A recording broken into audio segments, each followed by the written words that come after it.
Mexico, 1100 years ago. A religious ceremony unfolds.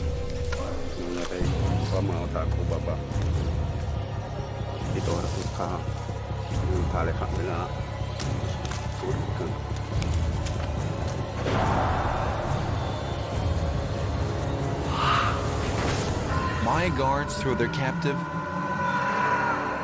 into a bottomless sinkhole, never to be seen again. Until now, we're on a mission to follow his descent deep into the watery blackness to learn what this ritual sacrifice can tell us about a pending apocalypse, the Maya doomsday prophecy. On December 21st, 2012. Are we all doomed? Is life on Earth going to end on December 21st, 2012? Is this what the Maya really predicted? Everyone here is part of a National Geographic expedition. To see if these sacrifices can shed new light on our own pending apocalypse. Our experts will discover something so shocking, it will change everything we know about the Maya end of days. I'm Diego Buñuel. I've covered more than 10 wars, explored radioactive wastelands, and climbed high in the Himalayas. But this journey has a special resonance. I've got 2 kids.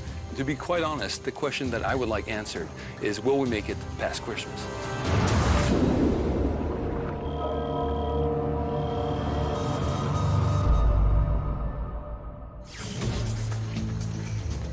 My adventure starts here, at what looks like a normal well in the jungles of Mexico. If I drop straight down. But it secretly opens into the sheer cliffs of the cenote Holtun. So this is a cenote, right? This is a cenote. So it's basically what, underwater caverns? They are underwater caverns, and we believe the ancient Maya cut it. So this is thousands of years old, this open. Probably thousands of years old. We're in the eastern Yucatan, less than 112 kilometers from the capital, Mérida, where the rivers run underground, creating a vast aquifer. The Maya got their water from these cenotes, which were created when the limestone surface collapsed, exposing pools that descend down nearly 100 meters. It's a very holy place. It's the entrance to the underworld. But the Maya also used the cenotes to offer jewelry and beautiful ceramics to a fearsome water god, chalk. And in times of drought, the Maya upped the ante. And threw in human sacrifices. In a desperate attempt to persuade chalk to provide rain. Well, I can tell you one thing, I just hope the gods are appeased here, because I don't want to be a vain sacrifice. Well, this is like the Underworld Express here. Let's go down to the underworld. Whoa. It's a 21-meter drop to the water's surface. Easy.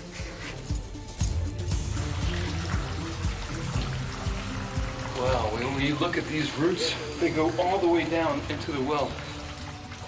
Hey, this is some Indiana Jones stuff right here, right? There are bats all over. It's like the Batman cavern here.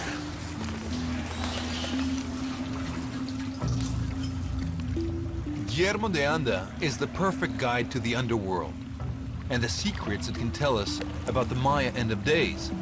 The Mayas believed that a magical tree was the axis of the universe, and the roots of the tree would be going down to the cenotes, basically. Exactly. So we are right now on the roots of the universe. This is the boundary between the physical world and the supernatural world. Wow. So it's a place with a lot of meaning. It's amazing. It seems like this beautiful cavern is in the middle of nowhere, but it used to be part of a bustling city. Chichen Itza. 1,200 years ago, it was a vital hub in a Maya network of quarreling, trading, and warring city-states that covered southern Mexico and the northern half of Central America. Like the rest of the Maya society, Chichen Itza had monumental architecture, writing, and a sophisticated culture that rivaled anything in the world at the time. They even had their equivalent of NFL football, but with a very dark twist. So this is Chichen Itza's main ball court. I mean, it's huge. Let me give you the 101 on how this game was played. You couldn't really use your hands or your feet, so what did you use exactly? Well, you had to use your hips, the side of your hips. Now, that wasn't complicated enough. You had to send the ball through this hoop on top of the wall to get all kinds of special points. Now, you have to imagine thousands of Maya spectators on top of these ramparts looking down upon the ball players playing as if their lives depended on it. Well, actually, their lives did depend on it. Now, this is the Wall of Skulls. It's a pretty ominous name, but for good reason, because every one of the skulls you see here represents the severed head of a defeated player during important matches. Now, I can tell you one thing. During halftime, well, the coach didn't really have to do any pep talks because everyone knew why they had to win. Chichen Itza was a place of startling violence, both in sport and religion.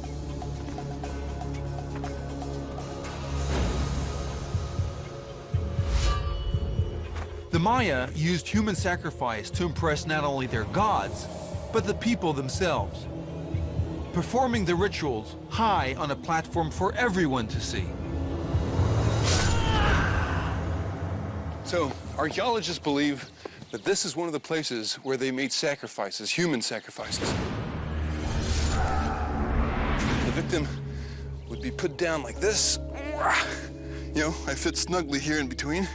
And then the priest would carve out a hole like this under the ribs, would pull up, thrust his hand inside, and rip out the heart. And if it was done properly, well, the heart would still be beating. Human blood was the food of the gods. But Chak, the water god who lives in the cenotes, had a different agenda. He wanted the sacrifices brought to him, sometimes alive. The most important cenote was in the middle of Chichen Itza, Cenote Sagrado, the sacred cenote. But no one is allowed in. So, this was the end of the road for the people that were going to be sacrificed. Look at this place. You have to understand that this is the Holy of Holies for the Mayas. If you were to be pushed in there, well, you'd be joining hundreds, maybe thousands of people who have been sacrificed. What this cenote really is a mass grave.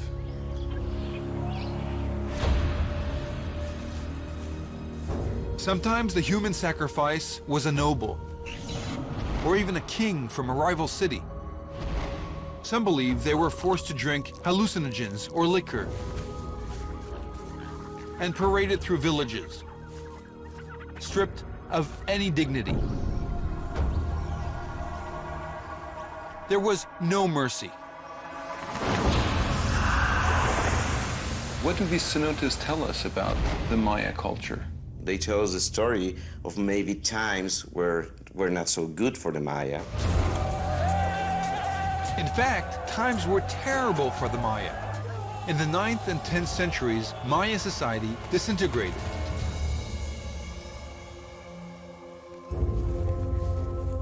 The entire civilization abandoned their magnificent pyramids, their carefully landscaped plazas, their comfortable palaces.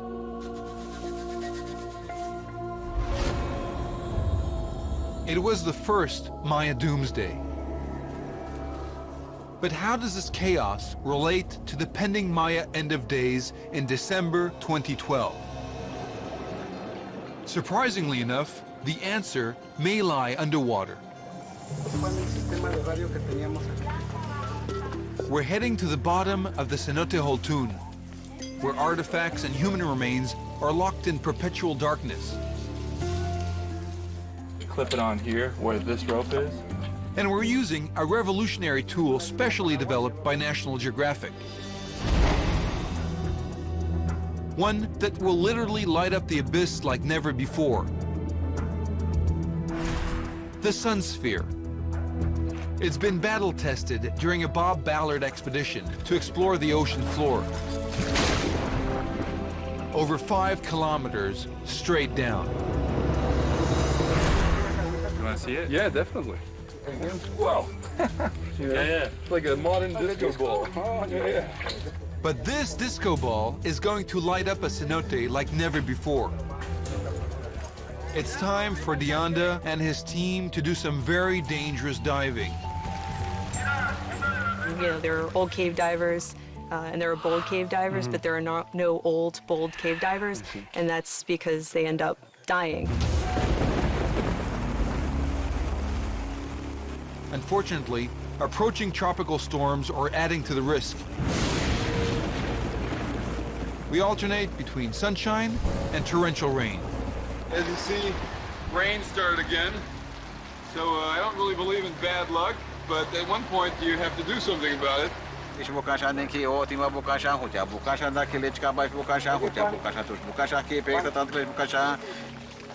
we have a shaman with us today that we called in specially to try to see if we can, you know, dispel the bad juju that we've had with the rain so far.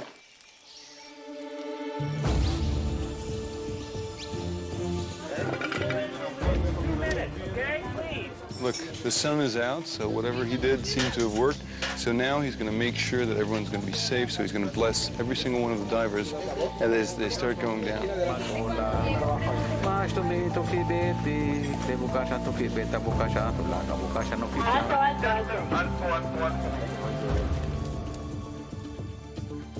See you, Becky. See you from the other side. Yeah. And now, $50,000 worth of technology into the drink. It's amazing. It looks like some UFO they're lowering down into the cave there. Okay, good luck and be safe. Thank you. If you see Chuck downstairs, just say hello, huh? Deanda and his team are trying to reach the bottom, more than 35 meters below. But it's too dangerous to dive for an amateur like me. After 24 meters, the nitrogen in your blood begins to build up and can make divers act drunk, causing you to lose your ability to swim, or even disconnect your own air supply. It's called nitrogen narcosis. It's essential the divers check on each other to make sure that no one shows signs of this deadly condition. Check if we have video. Okay, and now the sound. Okay, welcome everyone to the show. Guillermo, do you copy? Guillermo, do you copy? Guillermo, do you copy? Guillermo, are you okay?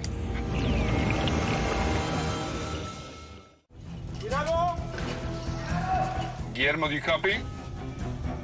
Archaeologist Guillermo Deanda has vanished down a 45-meter underwater cave.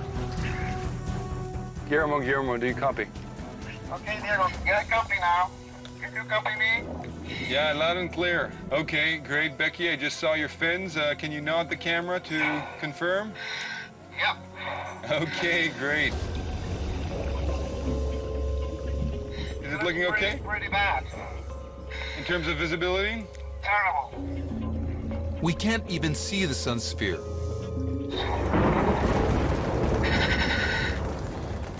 Like one problem never comes without another. Now it started raining again.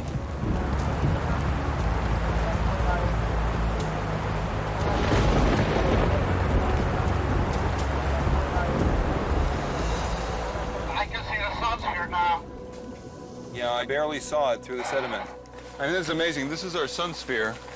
I mean, this should be an enormous ball of light underwater. The rain keeps on pouring, a deluge of mud and organic material from the jungle. And it takes hours, if not days or weeks, for all those particles to settle on the bottom Diego, visibility is so bad. We don't see anything. Do you think it's dangerous to have that many people in the water with little visibility? I think it is, definitely. Okay, so we're aborting the mission? We go up, yes. Okay, mission abort.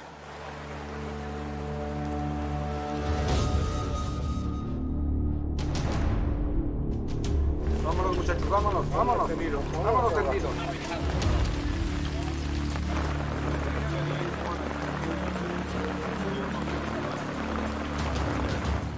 When did this rain start? It started about 40 minutes ago, 30 minutes ago. Oh, When you're coming up, all you see is like chocolate milk swirling in the water from this like waterfall of mud. of mud that's coming Yeah. down, yeah. It's as if an angry Chak, the Maya water god, has struck back. So we can't try again until the water clears. We have to wait. But maybe this is a blessing in disguise.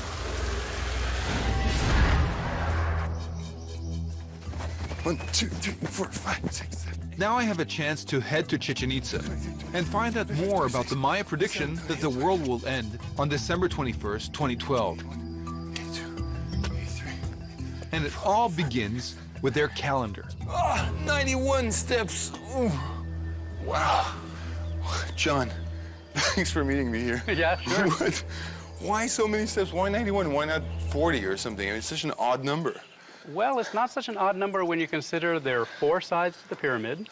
91 times 4 gives you 364. Add the large structure on top, you get 365. Does that number mean anything to you? Every day of the year, I guess. Well, they knew what they were doing, these Maya. The building represents an annual calendar. The Maya calendar was based on careful observation of the heavens and advanced mathematics. It was kept by an elite class of scribes, often drawn from royal families. There were some of the few Maya who could read and write. So what's the deal with this Maya calendar here? I mean, were they obsessed with time? Well, I don't think they were any more obsessed with time than we are. You've got your watch, I've got mine. We also have clocks on our cell phones. They were very interested in knowing how time influenced the way that they made decisions, planning for agriculture. It's very similar to opening the newspaper and looking at your horoscope. Is it a 5-star day or a 2-star day? Are you going to have good luck or bad luck? The Maya see time unfolding in different cycles. They can be 20 days or 64 million years long. One of the primary cycles, the Baktun, is 144,000 days long. For the Maya, the first people emerged from the underworld 5,126 years ago. The beginning of human time. Now the 13th Baktuns dating from this creation are coming to an end on December 21st, 2012. 13 was a very powerful number for the Maya. So many are convinced December 21st will bring an apocalypse. This precise date is carved on a monumental stone at the ancient Maya city, Tortuguero, near the Gulf of Mexico. If this doomsday prophecy was so important to the Maya, well, you'd think they'd talk about it more. There's only been one reference to it. And that's until now. We found a second one. In La Corona, Guatemala, deep and hot humid jungle, archaeologists make a remarkable discovery. A new set of hieroglyphs. Only a few people in the world can read them. One is David Stewart, the scholar who helped crack the Maya code at age 19. What he finds is mind-boggling. It talks about the end of the 13th Baktun Oh my in goodness. 2012. Absolutely true. Further investigation points directly to a date we know well, December 21st, 2012. So, is there going to be an apocalypse? Are we all going to die? And what were the Maya thinking? Well, to find out, we have to take a road trip to a secret location.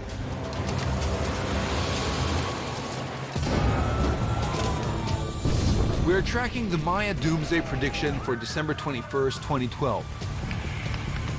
But where did this dire forecast originate?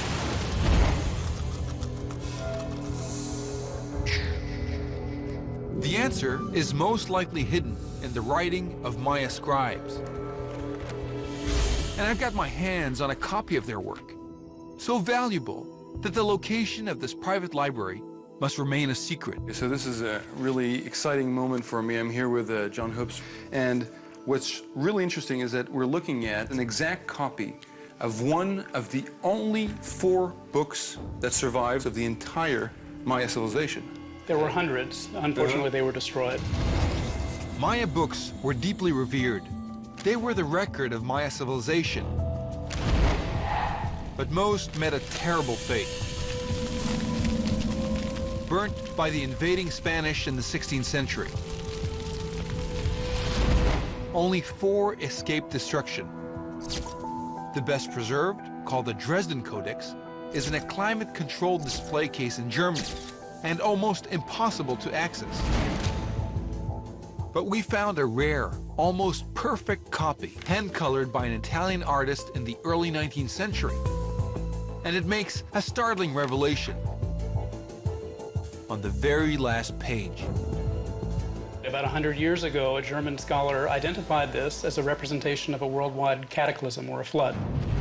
But that scholar, Ernst Wilhelm Forstemann, never imagined the uproar he'd cause. So what do we see exactly on it? Well, there's a lot of water on here. That's what this blue stuff is with all of the dots on it. And the water is spilling out of a giant crocodile-like creature that's up in the sky. Forstemann saw a massive amount of water drowning the earth, while 2 ominous-looking gods watch, and a symbol of death, crossbones. It was a catastrophe, an apocalypse. This is what has triggered the whole doomsday frenzy that we're living right now.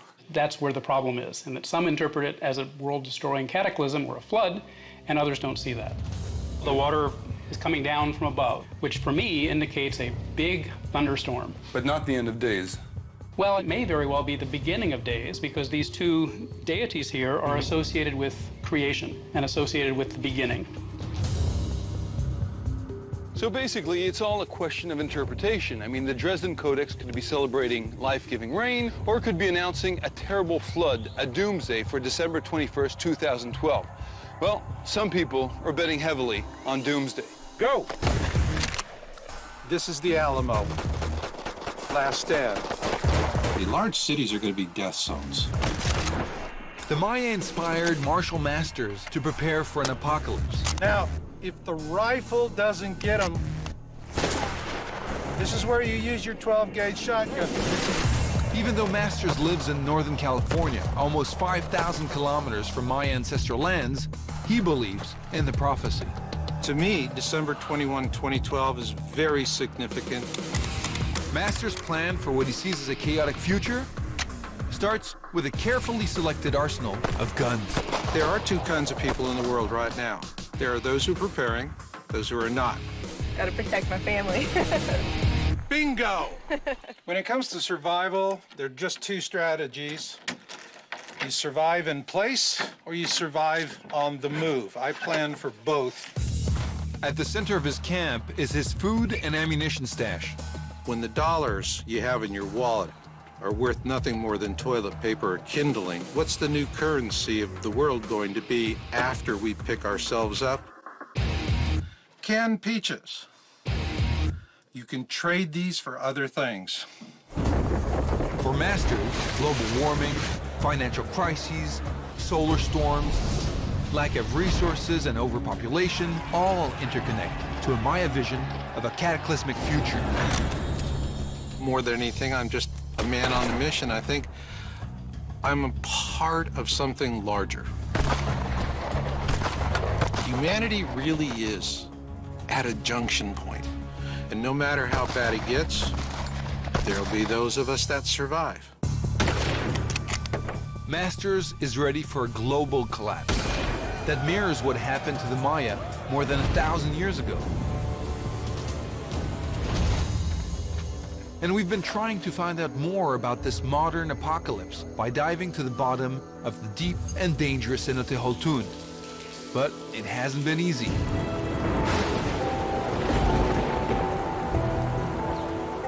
Let me give you an update on the score here. Chalk 1, Nat Geo 0. We got rained out by the Maya water god Chalk and left with no visibility. For the past month, Guillermo de Anda has been checking to see if we can dive again. What does it look like down there? It still looks very, very bad. Basically, it's terrible. It still looks like chocolate milk. I don't know if we're going up or down. Oh, really? It's that bad. But there is another option, less than 112 kilometers away. We haven't said our last word yet. We're going to dive in this incredible cenote called Cenote San Antonio, and it's a place that's very rich archaeologically. So let's hope that everything goes well, and especially let's pray that Chalk doesn't have any more tricks up his sleeve.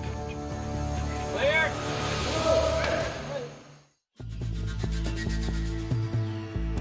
I'm here in the middle of scrub jungle, miles away from anything. But this place actually used to be an ancient Maya settlement. Less than 112 kilometers from Cenote Holtun, another cenote, called San Antonio, was surrounded by major Maya cities. When the Spanish showed up here, they destroyed everything, but they reused a lot of these stones to build this wall, which surrounds what they thought was just a simple well. But in fact, this place, for the Mayas, was a sacred cenote. San Antonio is reputed to have been the site of multiple human sacrifices. But can these sacrifices tell us more about the Maya collapse? And how that influenced their prediction of an apocalypse in December 2012? There's only one way to find out. This is the moment we've been waiting for. A second chance to see what's at the bottom of a sacrificial well. Becky and Guillermo de Anda are back, but this time there's a newcomer to the dive team. Me. The easy part is getting in. It's my favorite part.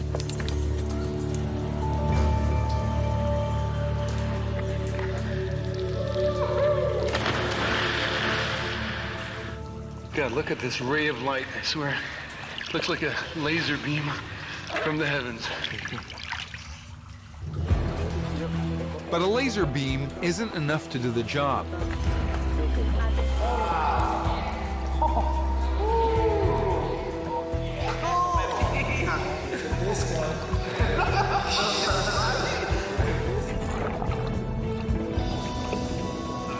This is a preliminary dive. We're going down more than 7 meters to check the visibility. Welcome, my friend.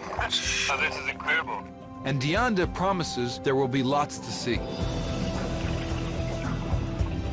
Visibility is fantastic. The light we're getting from the sun sphere is just amazing. And it certainly looks alien enough, I can tell you that much. We already start seeing lots of bones. Here, it's a backbone.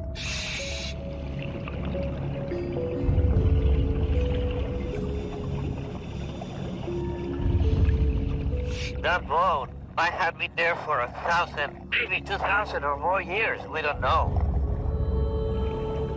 But in this graveyard, I'm not separated from the dead by 2 meters of earth.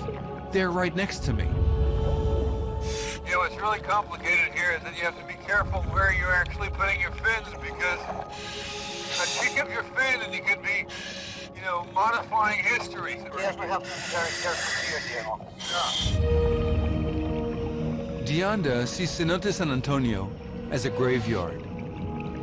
The dead are respected. Nothing will be touched. Wow, look at those. So here we have 2 skulls and we can see. Again, you can tell it's a funerary chamber. Wow. Yeah, I can see rib cages here. I can see legs, arms. Wow. This is the femur. Right there. So do you think Yeah. Individual with both parts? Exactly. It's a vertebrae there, so it's a complete individual here. The reality hits me. I am looking at people. Lots of people.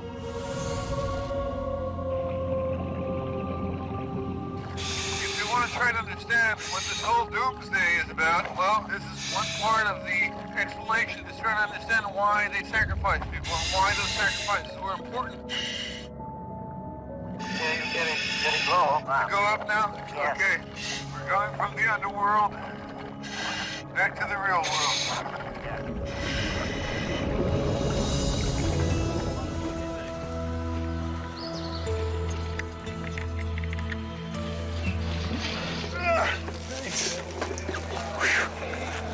Wow. What a trip. We've just seen a shelf near the surface. But most of the sacrifices would have fallen to the bottom, at least 36 meters down, and maybe more. This is the real payoff, and that's where we're headed. Wow. What do you think? Yeah, it's an experience for sure. Yeah. But first, I need to understand what I've just seen. How could a civilization so refined subject people to such a terrible fate? My research is related to what motivated the sacrifice, what motivated the offerings. It was in times of trouble. There would have been more people sacrificed in times of crisis, basically. I think so, yes. And one big crisis was the drought. New climate research reveals there were devastating droughts throughout the Maya world in the 10th century, the same time as their collapse. They were expecting their rulers, their priests, to be effective in communicating to the gods, and that just didn't happen. There must have been much more ritual activities.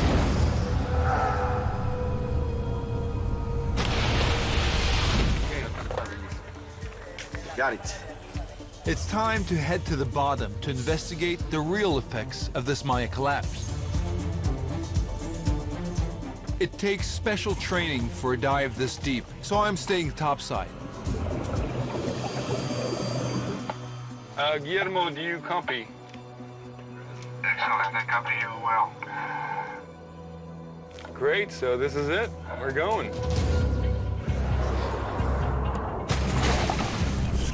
Our sun sphere is a vital but dangerous part of the team. Even in the water, it runs hot, 60 degrees Celsius at its core, so it's always at risk of exploding.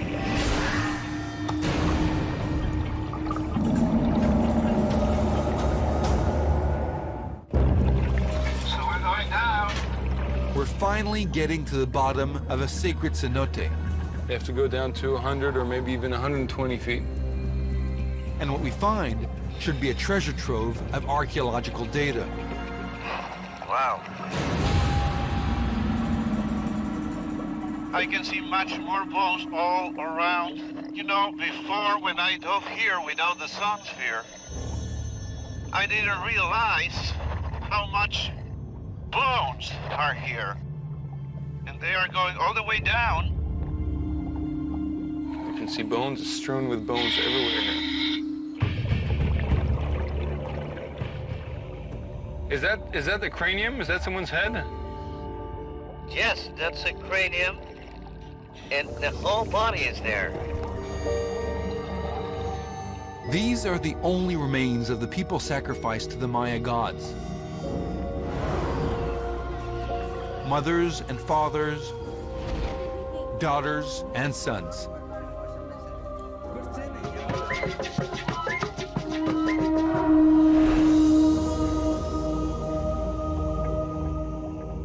Well, it's a great skull. It's very well preserved. The sun sphere helps us look at these people closely, scientifically, just like police detectives. When you're down here, you are doing a forensic analysis. Only the crime scene is very old. But in this case, the victims are sacred and can't be touched. Oh, wow. I can see a skull there. This is a skull of a very young person, probably 10 or 12 years old. The skull had cut marks, so that's evidence there was some ritual violence. That is really incredible. It is. It's just fantastic.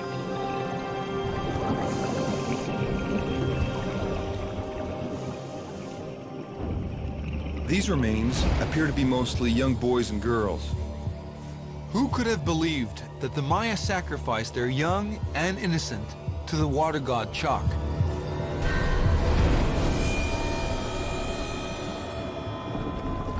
Here there is children's skull, which is another boy or maybe a little girl. Yeah, this is pretty impressive. This is not older than 8. Not older than 8 years old.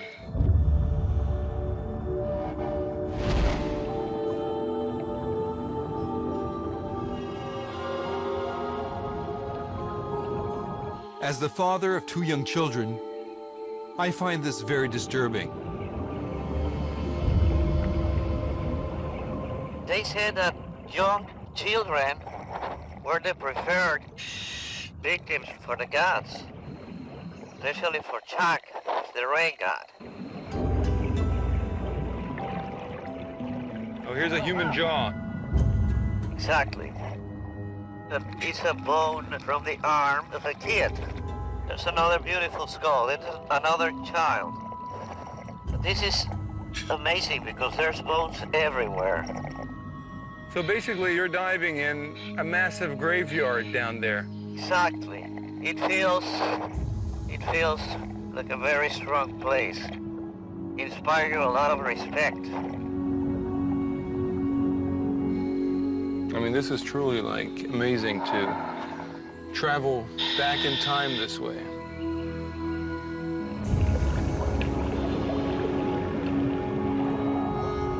While I may find it disturbing, one discovery in particular excites the scientist in Dianda. It's really amazing that we could see that. There was a very small skull. It's definitely a child, and the cut marks are very clear, like in this area of the head, and probably it's a proof of scalping. Scalping a child shows that the Maya were pushed to the limit, as their society began to collapse from deadly droughts. But even at the best of times, the Maya inflicted terrible punishment on their captives and themselves. I wanted to show this to you men out there. This is a stingray spine, and bloodletting was a big part of the Maya culture. Now, if you see the stinger, you'll see that there are barbs that go backwards this way. And basically, if you wanted to please the gods, well, you had to stick this in the male genitalia. Obviously, it could not come back out, so you had to push it all the way through. The gods were most pleased with blood from genitalia, dripped on paper, then burned so they could inhale the smoke.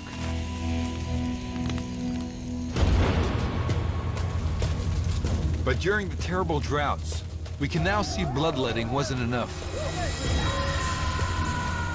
So the Maya increased the number of human sacrifices.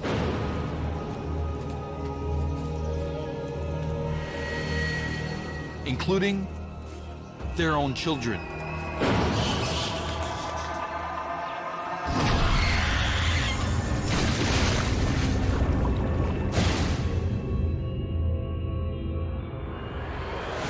But what about this doomsday prediction for December 21st, 2012? Is it going to happen? Well, we may have an answer for that. And it comes from groundbreaking new research deep in the jungles of Guatemala, where a few markings on an ancient wall may change everything we think about the doomsday prophecy for December 21st, 2012.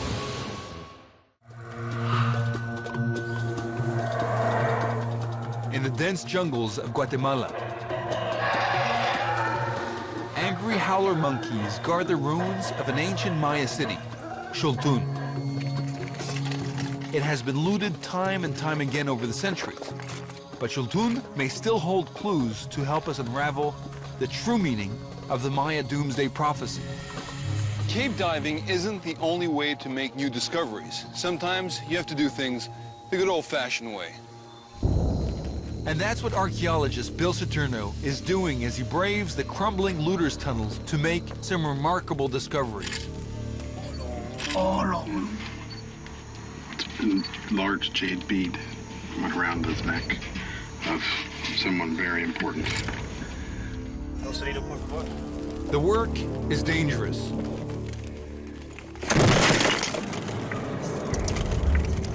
Are you all right? Yeah. You okay?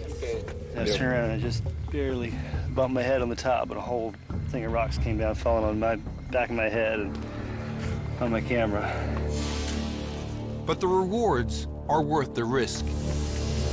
Saturno's team has made a find that sheds new light on the controversy about December 21st, 2012.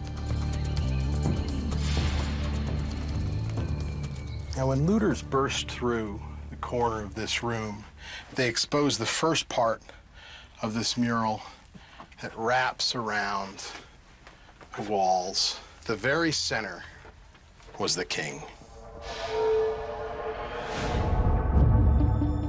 Our king is surrounded by a series of figures. Mysterious figures all in black, wearing only a loincloth, black headdress, and a single white medallion around their chest.